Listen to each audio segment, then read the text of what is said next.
Heaven knows there are plenty of bad CEOs out there, but we don't put them on the Mad Money Wall of Shame. Our rogues gallery of loser executives, incompetents, fools, clowns, charlatans, and the occasional monkbonk, unless they go above and beyond to become serial destroyers of value.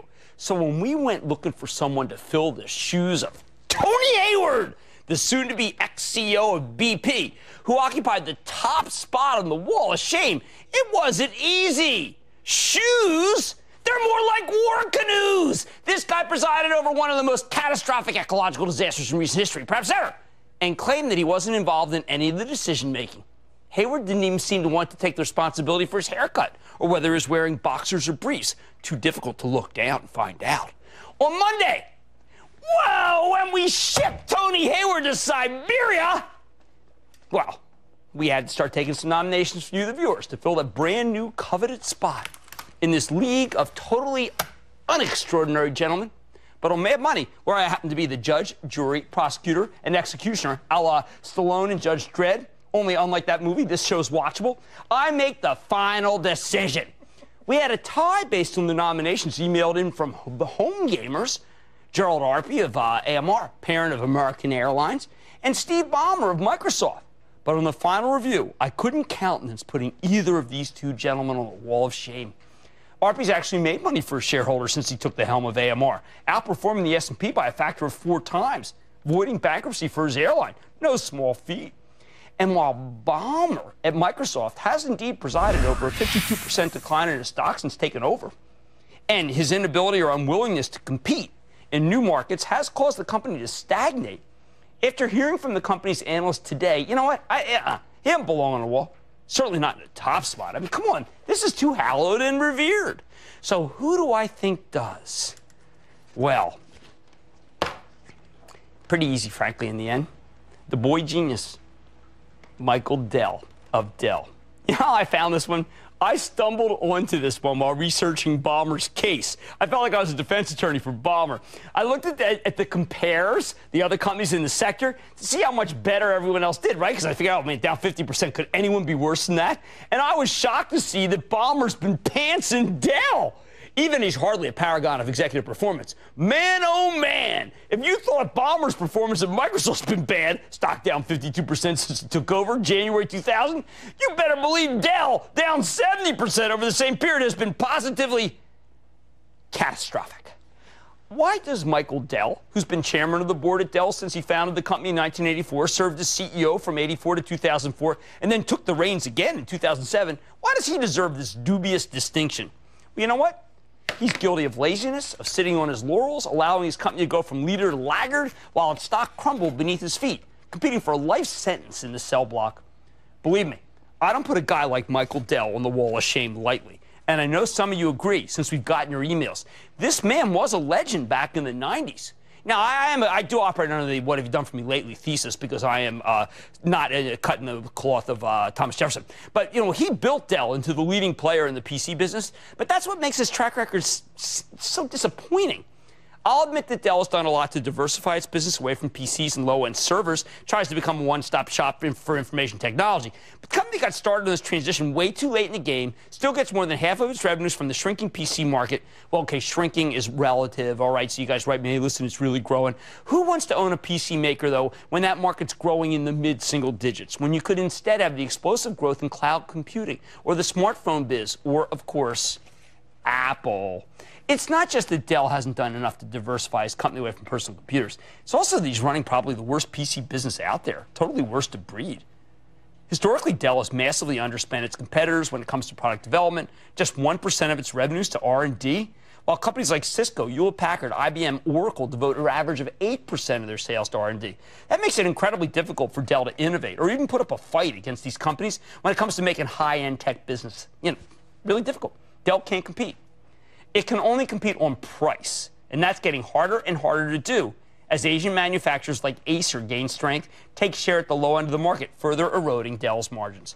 Now, Dell had an analyst meeting in June. Despite making a lot of upbeat comments about the PC refresh cycle going on at corporations as they upgrade to new computers that run on Windows 7, Dell nevertheless only issued inline guidance for 2011, another deflation.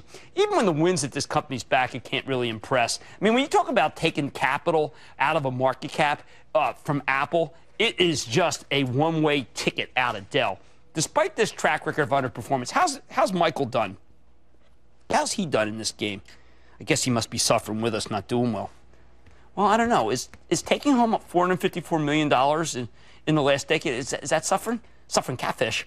One of the best paid CEOs out there, even as his shareholders have taken losses of 70% over the period. Hey, I'm not against big paydays. Nobody begrudged Steve Jobs the $750 million he's made over the last 10 years. Then again, Apple's up 968% over that time period. With Steve Jobs at Apple, I think you're getting a bargain. I don't know what you're getting if you're paying for Dell. He's paid more. Let me think. Michael Dell's paid more than every farmer who's ever been in the Dell. Even worse, we also learned just last week that Dell's paying the SEC $100 million in a settlement over allegations that the company used accounting tricks. Hey, this guy's back in the SEC, allegedly taking special undisclosed payments from Intel in exchange for using its chips exclusively in order to pad its quarterly earnings to make it look like the company was meeting or beating Wall Street estimates. Here's the bottom line. Dell hasn't been able to innovate or compete for years, and the buck stops with the CEO, Michael Dell. He's running a pitiful, helpless tech giant, one that has lost you money over and over and over again, and the latest problems with the SEC on top of everything else, well, you know what? He deserves it. He's got the top spot on the sell block. Michael Dell, a spot on the Mad Money Wall of Shame. And don't forget, we're pulling together your nominations, and we'll launch a vote on madmoney.cnbc.com where you'll vote for the viewer's choice Wall of Shame CEO. Keep those emails coming. Feel real good about this one. Hey, let's speak to Larry in California. Larry! Hi, Jim. Hey, partner. This is Larry at Haverford High School, class of 1963. Haverford? Haverford. Man, I'll tell you, man, I got a lot of family over there. It's a nice area. You betcha. Anyhow, it's a 4 booyah to you from the captain of the 1963 golf team. Holy cow. Really? Shoot, man. Stock. You're the Golden Bear. No, Yeah, Golden Bull. yeah. Golden Bull. Go ahead. My stock is ARM Holdings. I bought some at 7, and I sold half of it at 16.25, and I'm wondering what's going to happen to the rest of it. You know, I keep getting these callers smarter than I am. I always feel like I shouldn't even be opining. You did the right thing. You took your money out. Now you're playing with the house's money. You could take something off. You go buy a nice cashmere sweater yourself. Here's what I say. You're playing it right. ARM Holdings is connected to Apple. It's got the right chips. Just let the rest run. You deserve it. You've got my highest honor. You've got horse sense. Let's go to Charlie in IL. I guess it could be Illinois. I don't know. Land of Lincoln there. Go ahead, Charlie. Got it. Hey, Jim, big booyah to you from Land of Lincoln and Blagojevich. Yeah, I don't know. I usually don't link those two, but you know what? It's a strange time in the country. Everything's got opposites of the stream, and here we are. Yeah. I'm always looking to see who's going to take the next bite or who's going to take a bite out of the apple. And I'm looking at Hewlett-Packard, especially with their acquisition of Palm. Do you think they have a chance? I know they did a good job blowing Dell out of the water here recently. Right. Every time you go to an office, all you see now is HPQ. You don't see any more Dell. No, that's true.